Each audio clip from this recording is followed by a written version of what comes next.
대면 상황이 될 때까지 일일 부흥의 형식으로 주일 예배를 드리겠다고 했습니다. 그래서 설교 시간도 좀 길어지고 설교 중에 기도와 찬양 함께하는 시간을 갖습니다. 어떤 분들은 내가 지금 예배드리는 환경이 적당하지 않아서 부담이 되는 분들도 있을 겁니다. 아파트 옆집에 방음이 잘 안 되는 경우도 그렇습니다. 그런 경우에 여러분들 중요한 것은 말씀과 찬양에 집중하는 것이지요. 내가 소리를 크게 낸다, 적게 낸다가 중요한 것이 아니라 집중하는 겁니다. 마음을 다하고 뜻을 다하고 힘을 다하여 하나님을 예배할 때 소리가 크든 적든 성령 하나님의 기름 부으시는 은혜가 임할 것입니다. 집중해 주시고 그리고 혹시 상황이 되시는 분들은 예배가 시작되기 전에 미리 창문을 닫고 에어컨을 켜서 예배 드릴 수 있는 환경을 만들어 두시면 훨씬 더 집중하기에 좋아질 것입니다. 여러분은 어떤지 모르는데 저는 가끔 성경을 읽다 보면 이스라엘 백성들을 향한 답답한 마음이 들 때가 있습니다. 무슨 말이냐 하면 그러니까 나는 안 그럴 것 같은데 저 사람들은 왜 그럴까 뭐 이런 거죠. 나는 내 앞에서 내 눈에서 홍해바다가 갈라지는 이 광경을 목격하고 그 홍해바다를 내가 갈라진 그 맨 땅을 건너 간 그런 체험이 있다면 내 눈으로 낮에 구름 기둥이 이끄시고 밤에는 불 기둥이 이끄시는 모습을 내가 보았다면 어떤 상황이 와도 그렇게 하나님을 원망하거나 불신하거나 불평하지 않을 것 같거든요. 근데 이스라엘 백성들은 틈만 나면 불평하고 틈만 나면 원망하고 아니 만나와 메추라기를 먹은 사람들이 어떻게 그럴 수가 있어요? 그들을 보면 참 답답하다 그런 생각이 든다는 겁니다. 여러분은 어떠십니까? 따라할까요? 나나 유대인이나 똑같다는 얘기입니다. 우리라고 뭐 별나겠어요. 우리도 그런 기적을 봐도 위험이 다가오면 불평하는 거죠. 베드로를 보면서도 그런 생각합니다. 물 위를 걷는 그 기적을 체험했는데 어떻게 십자가 앞에서 예수님을 부인하고 저주하고 도망을 가냐. 나는 베드로처럼 많이 걷지 않고 3걸음만 걸어도 2걸음은 어떻게 하면 물 위를 좀 갈 것 같아요. 팍팍 뛰면 3걸음은 불가능할 것 같으니까 3걸음만 걸어도 안 그럴 것 같은데 베드로는 십자가 앞에서 부인하고 저주하고 도망가고 참 답답하지요. 똑같습니다. 나나 베드로나 별 차이 없다는 겁니다. 여러분, 내 눈앞에 누가 칼을 들이밀고 어느 날 자고 일어났더니 암이라고 그러고 어느 날 경제적인 문제가 갑자기 일어나서 살던 집에서 쫓겨나야 하는 그런 상황이 우리에게 다가올 때 누가 그렇게 감사하고 누가 그렇게 믿음을 지키고 쉽지 않다라는 겁니다. 우리에게 풍랑이 다가올 때, 우리에게 고난이 다가올 때, 자, 지난주에는 이 풍랑 인하여 어떻게 한다? 기도합니다. 무릎을 꿇어야 한다. 오늘은 깨닫습니다. 왜 깨달아야 하느냐? 여러분, 고난은 우리에게 있어서 배움이 되지 않는다면 정말 고난을 낭비하는 겁니다. 왜냐하면 우리가 살다 보면 다 아는 것처럼 우리의 인생의 고난이 한 번으로 끝나는 법이 없습니다. 고난은 반드시입니다. 이 고난이 끝나면 저 고난이 다가옵니다. 저 고난이 끝나면 그 다음에 또 고난이 다가옵니다. 자식 키우는 거하고 비슷합니다. 결혼해서 아이가 태어나면 그렇게 이쁘고 기쁜데 그때부터 부모의 고난이 시작이잖아요. 얼마나 난리를 부리며 키웁니다. 아픈 상황에서 애를 키웁니다. 중학교 들어가면 사춘기라고 아유 저 내 배 아파서 낳은 애가 저러냐 그럽니다. 친구랑 싸우는 상황에서 키웁니다. 어떻게 해서 대학을 보냈더니 그 다음부터는 애가 하지 말라는 술을 하지를 않나 말썽을 다 피웁니다. 자식 키우는 것 같습니다. 군대 갔다 와서 철든 것 같은데 그 다음에는 믿음 생활을 잘 안 하려고 합니다. 자식 키우는 거 비슷합니다. 끝이 없습니다. 대학 들어가서 직장 가면 좀 괜찮을 줄 알았더니 직장 가가지고는 또 난리를 칩니다. 결혼하면 괜찮을 줄 알았더니 사니 안 사느니 그럽니다. 겨우 살게 해가지고 아이 낳았더니 이제는 자식 키워달라고 애를 쓱 맡깁니다. 자식 비슷하다는 겁니다. 끝이 없습니다. 그래서 중요한 건 뭐예요? 고난을 낭비해서는 안 됩니다. 고난을 낭비하지 말라는 것의 의미가 뭐예요? 이 고난에서 배워야 한다. 이 고난에서 깨달아야 한다. 이 고난에서 배우지 못하면 다음 고난에서 더 아픕니다. 이 풍랑 인하여 깨닫지 못하면 다음 풍랑에서는 좌초합니다. 그러나 이번 풍랑에서 배우고 깨달으면 다음 풍랑은 뭐예요? 짠, 파도 타기를 할 수 있는 은혜를 주신다는 겁니다. 그래서 오늘 우리는 이 풍랑 인하여 깨달아야 한다. 깨닫지 못하면 어떻게 되느냐? 풍랑이 왔는데 깨닫지 못하면 어떻게 되는지 이 풍랑 인하여 깨닫지 못하면 어떻게 되는지를 오늘 우리가 생각할 것입니다. 자, 먼저 오늘 본문 7절 말씀을 읽도록 합니다. 우리의 조상들이 애굽에 있을 때 주의 기이한 일들을 깨닫지 못하며 주의 크신 인자를 기억하지 아니하고 바다 곧 홍해에서 거역하였나이다. 자, 지금 그들의 앞에 다가온 고난은 홍해바다라고 하는 고난입니다. 여러분, 홍해바다 뒤에는 누가? 애굽 군대. 문제는 뭔 줄 아세요? 여러분, 고난보다 더 큰 문제는 고난 때문에 우리가 까먹는다는 겁니다. 그게 더 큰 고난입니다. 까먹지 말아야 할 것을 까먹는다는 겁니다. 가끔 TV에서 보면 갑작스럽게 어떤 재난이 다가올 때 물이 확 들어온다든가 불이 난다든가 그때 늘 하는 얘기가 뭐예요? 당황하지 마라. 당황하면 까먹는 거거든요. 고난 속에서 우리가 더 큰 문제는 하나님의 은혜를 잊어버린다는 겁니다. 생각해 보십시오.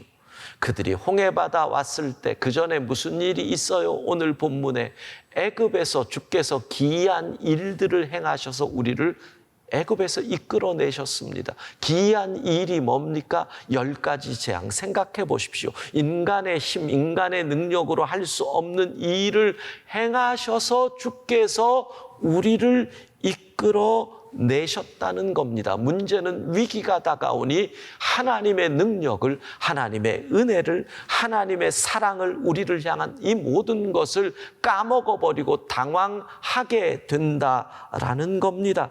인간이 고난 가운데 하나님의 은혜를 잊어버리면 어떻게 됩니까? 내 힘으로 이 문제를 해결하려고 합니다. 내 힘으로 해결이 됩니까? 안 되지요. 그러면 그 다음 단계는 뭡니까? 불평합니다. 원망합니다. 그러면 그 다음 단계는 물에 빠집니다. 더 깊은 고난으로 간다는 것입니다. 결국 홍해 앞에서 인간의 본색이 드러납니다. 홍해가 무엇입니까? 홍해는 다른 게 아닙니다. 내 힘으로 어찌할 수 없는 문제를 홍해라고 우리는 얘기합니다. 코로나19 내 힘으로 어떻게 할 수 있어요? 홍해입니다. 질병, 홍해입니다. 제가 얼마 전에 건강검진을 했는데 제 목 쪽에 갑상선에 혹이 큰 게 있다고 검사를 해보려는 겁니다. 그래서 그 전주에 가서 여기에 주사를 팍 꽂아가지고 빼가지고 조직검사를 하더라고요. 조직검사를 하고 지난 주에 가가지고 결과를 봤는데 괜찮다고 얘기는 하는데, 와, 전날 되니까 괜히 마음으로 괜히 생각이, 이러다가 암이면 어떡하나? 이러다가 암이면 어떡하나? 여러분, 어느 날 갑자기입니다. 어느 날 갑자기. 내 힘으로 어찌할 수 없는 것이 확 다가오는 겁니다. 이게 홍해입니다. 자식이 어느 날 눈 부릅뜨고 쳐다보고 부모에게 덤벼들 때 어떻게 하실 겁니까? 자식이 덤벼들면 부모는 할 수 있는 게 아무것도 없습니다. 쫓아낼 겁니까? 매를 들 겁니까? 그런다고 말을 들어요? 이게 홍해라는 겁니다. 여러분, 그 순간 오늘 성경은 우리에게 얘기합니다. 이스라엘 백성들이 깨닫지 못했다. 애굽에서 주께서 베푸신 귀한 일들을 그래서 잊어버렸다. 여러분, 깨닫지 못하면 어떤 일이 일어납니까? 첫 번째로 기억하지 못하게 된다. 믿음의 상식이 무엇입니까? 오늘 믿음의 상식을 얘기해 봅시다. 믿음의 상식은 이겁니다. 딴 게 아닙니다. 하나님께서 이스라엘 백성을 건지시기 위해서 애굽에서 그 놀라운 일들을 행하셨습니다. 10가지 재앙. 애굽에서 나온 처음 것들을 다 죽이셨습니다. 그런 엄청난 비극적인 일을 행하면서까지 우리를 구해서 지금 애굽에서 이끌어내셨습니다. 그렇게까지 역사와 기적을 행하셔서 이스라엘을 건지신 하나님께서 상식적으로 대답해 보세요. 홍해 바다에 그들을 다 빠져 죽게 하실 리가 있다, 없다? 없다. 상식적이죠. 없죠. 하나님께서 그러실 리가 있겠어요? 믿음의 상식이라는 겁니다. 똑같습니다. 하나님께서 우리 한 사람을 살리기 위해 하나밖에 없는 아들을 주셨습니다. 하나님의 아들 우리 주 예수 그리스도를 십자가에 버리시다시피 하셨습니다. 그 아들이 하나님 아버지 날 살려주세요. 어찌하여 나를 버리십니까? 절규를 해도 외면하시며 우리를 구원해 주셨는데 하나님께서 이 홍해에서 이 풍랑으로 인하여 나를 죽이실 리가 있다, 없다? 믿음의 상식이라는 거예요. 그런데 왜 그럽니까? 포기하실 리 없는 하나님의 그 은혜를 잊어버린 겁니다. 성경에 나오는 위대한 믿음의 사람들을 생각해 보십시오. 여러분, 그들이 왜 위대합니까? 다른 이유가 아닙니다. 그들이 위대한 것은 고난을 못 만나서가 아닙니다. 고난에 대한 그들의 태도가 우리에게 와, 위대하다, 이걸 알게 하는 것이죠. 다윗을 생각해 봅시다. 다윗이 홍해 바다 앞에 섭니다. 다윗의 홍해는 무엇입니까? 골리앗이죠. 내 힘으로 상대할 수 없습니다. 어떻게 다윗이 골리앗을 이길 수 있겠습니까? 상식으로 생각해 보십시오. 말이 안 됩니다. 그런데 그 홍해 바다 앞에서 다윗은 이런 고백을 합니다. 애굽에서 베푸신 그 주의 기이한 일들을 고백합니다. 왕이시여, 내가 아버지께서 맡기신 양들을 칠 때 때로는 사자가 내 양새끼를 먹으려고 덤벼듭니다. 때로는 곰이 내 양새끼들을 먹으려고 덤벼듭니다. 그러면 제가 가서 사자와 곰의 수염을 잡아 입을 벌려 그 양새끼들을 구해냅니다. 사자와 곰, 이 짐승들이 그러면 화가 나서 나를 해하려고 덤벼들 때는 가서 그들을 모두 죽여버렸습니다. 그리고 뭐라고 하는지 아십니까? 이 고백입니다. 17장 사무엘상 36절 같이 읽습니다. 주의 종이 사자와 곰도 쳤은즉 살아계시는 하나님의 군대를 모욕한 이 할례받지 않은 블레셋 사람이리까 그가 그 짐승의 하나와 같이 되리이다. 여러분, 골리앗 앞에서 다윗은 무엇을 기억합니까? 과거에 하나님이 도와주셨던 그 은혜를 끄집어냅니다. 소환합니다. 그 은혜를 붙잡으니 이 골리앗, 이 홍해도 하나님이 어떤 방법일지는 모릅니다. 그러나 하나님이 건져주신다라는 그 믿음만은 그에게 왔다라는 겁니다. 여러분의 인생의 과거를 생각해 보십시오. 우리가 오늘 예배자로 각 처소에 있는 것, 주일에 교회를 예배당을 나오지 못하지만 온라인으로 예배를 드리는 우리의 과거를 생각해 보십시오. 하나님이 우리를 도와주시지 않으셨다면, 그때 하나님이 은혜를 베푸시지 않으셨다면, 그때 주께서 능력의 손으로 나를 붙잡아 주시지 않았다면 우리가 어떻게 이렇게 이곳에 있을 수 있습니까? 그 하나님은 오늘 우리 앞을 막는 홍해를, 오늘 우리 앞을 막는 골리앗을, 오늘 우리 앞을 막는 모든 문제를 해결해 주시고 홍해를 갈라주시고 골리앗을 쓰러뜨려 주시고 우리에게 승리를 주실 줄로 믿습니다. 생각하면 생각할수록 그렇습니다. 여러분의 과거를 돌아보십시오. 어두움 가운데서 깜깜하여 어디가 동쪽이고 어디가 서쪽인지 모를 그때 주께서 어두움에 밝은 빛을 비춰주신 그 일을 생각해 보십시오.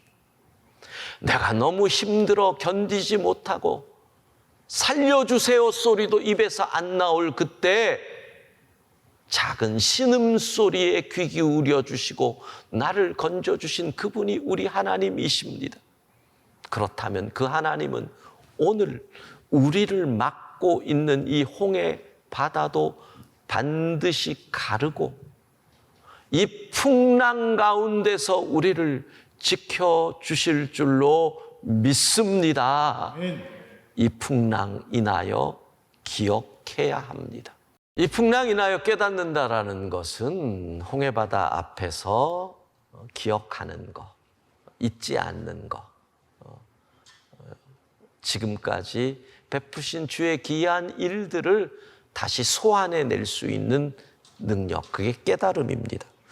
두 번째, 13절 말씀 함께 읽겠습니다. 그러나 그들은 그가 행하신 이 일을 곧 잊어버리며 그의 가르침을 기다리지 아니하고.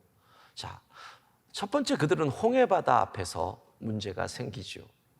잊어버립니다. 그 다음은 홍해바다를 건넙니다. 기뻐합니다. 기뻐하면 잠깐 그들에게 현실의 문제가 또 다가옵니다. 유대 백성들에게 가장 큰 현실의 문제가 뭘까요? 딴 거 아닙니다. 먹을 겁니다. 뭐 우리가 생각해봐도 그렇잖아요. 떠나올 때 가지고 온 음식, 그 더운 땅에서 얼마나 버틸 수 있겠습니까? 금방 떨어집니다. 굶주립니다. 배가 고픕니다. 허기가 집니다. 그랬더니 그들의 본색이 또 드러나더라는 겁니다. 여러분, 여기서도 똑같습니다. 믿음의 상식입니다.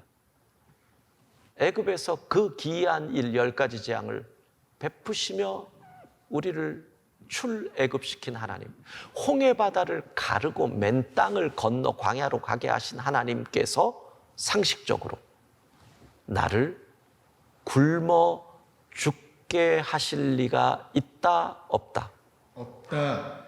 상식이에요. 누가 물어도 그거는 당연하지가 돼. 하나님께서 나를 자녀 삼으시려고 하나밖에 없는 아들을 주시고 내 인생길 한 번도 실망시킨 적 없으시고 어두움에 밝은 빛을 비춰주시고 나의 작은 신음에도 응답하셔서 여기까지 왔는데 이 풍랑에서 나를 굶어 죽게 하실 리가 있다 없다? 없다. 없다. 믿음의 상식이잖아요. 그러면 그 믿음을 가졌으면 둘 중 하나인 거예요. 그 믿음이 정말 있으면 믿고 기다린다. 아니면 불평하고 짜증내고 화내고 딴 길을 찾는다잖아요. 근데 왜 그들은 어떻게 했을까요? 깨닫지 못했기에 두 번째, 그들은 기다리지 못했다. 본문 13절, 그의 가르침을 기다리지 아니하고. 이 말은 뭐예요? 이스라엘 백성의 굶주림에는 하나님의 가르치시려는 게 있었다는 거잖아요. 우리의 고난에는 이 고난을 통해서 하나님께서 뭔가를 가르치시려는 뜻이 있었다는 거잖아요. 우리의 풍랑에는 이 풍랑을 통해서 주께서 주시려는 뭔가 메시지가 있었다는 거잖아요. 그의 가르치심을 기다리지 아니하고. 하나님의 시간을 믿지 아니하고 하나님의 때를 기다리지 아니하고 온갖 방정을 떠는 겁니다. 불평을 하는 겁니다. 그래서 어떻게 됩니까? 14절 이렇게 나옵니다. 함께 읽습니다. 광야에서 욕심을 크게 내고 사막에서 하나님을 시험하였다. 우리 하나님이 광야의 길을 만드시고 사막의 강을 만드시는 하나님이시고 반석에서 샘물 나게 하시는 하나님이신데 설마 굶주리게 하실까요? 그런데 욕심에 넘어가는 겁니다. 너무너무 아까워요. 왜 제가 아깝다 그러는 줄 알아요? 조금만 기다리면 하나님의 시간이 오는데, 조금만 더 참으면 하나님의 때가 오는데, 조금만 더 믿음을 지키면 하나님의 복이 오는데, 조금만 더 하나님을 바라보고 견뎠으면 만나와 메추라기가 그들에게 오는데, 하나님께서 그들이 난리를 치니까 만나와 메추라기를 주셨어요. 근데 그 결과가 뭐라고요? 15절 같이 읽습니다. 그러므로 여호와께서 그들이 요구한 것을 그들에게 주셨을지라도 그들의 영혼은 쇠약하게 하셨도다. 무서운 말씀이 나와요.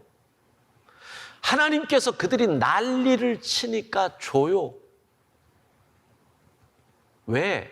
만나와 메추라기는 하나님의 계획 속에 있었던 거거든요. 당연하지요. 그 많은 이스라엘 백성들이 광야로 나오는데 하나님이 먹을 걸 안 준비하고 나오라고 하셨겠어요? 계획 속에 있는 거예요. 근데 뭐예요? 그들에게 가르침을 주려고 배움.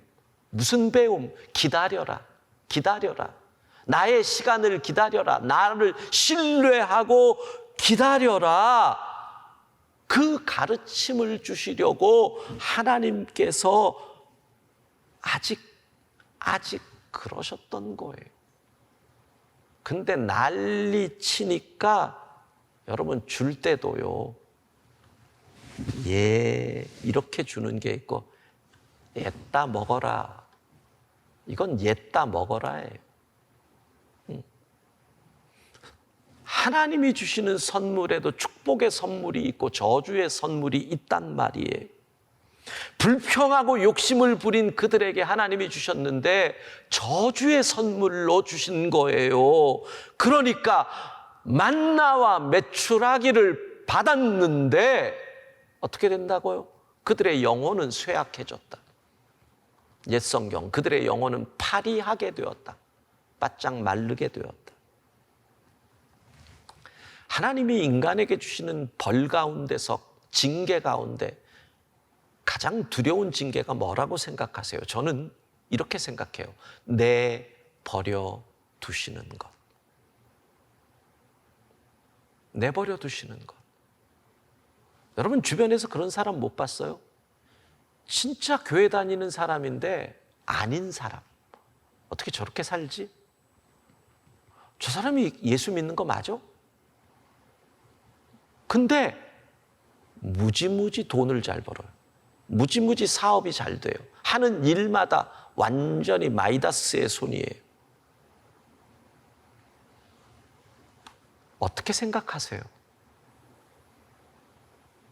저는 그런 분을 어쩌다 볼 때면 두려워요. 하나님이 그를 내버려 두시는 것 아닌가? 내버려 두시는 게 왜 징계인 줄 알아요?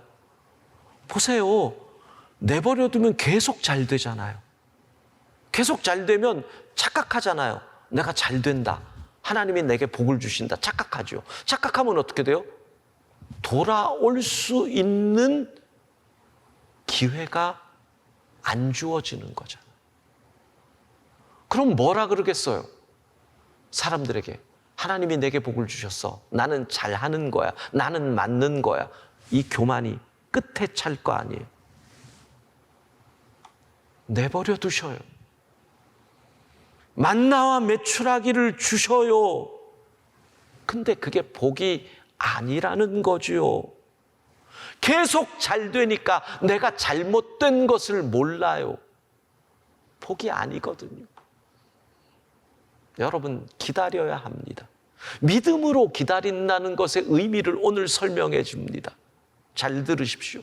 그리스도인이 믿음으로 기다린다는 것은 어떤 것입니까? 상식과 법 안에서 최선을 다하는 것입니다. 상식과 법 안에서 땀을 흘리고 피를 쏟으면서 최선을 다하는 것, 상식을 초월할 생각하지 마십시오. 법을 가로지를 생각하지 마십시오. 그건 그리스도인이 할 일이 아닙니다.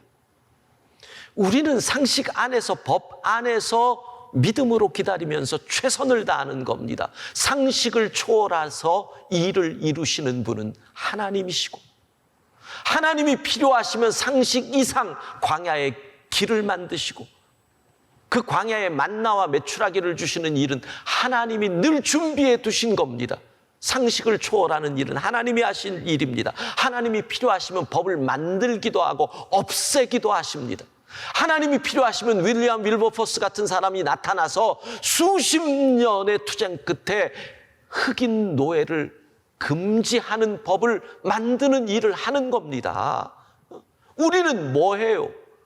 상식을 내가 인간이 초월하는 거 아닙니다.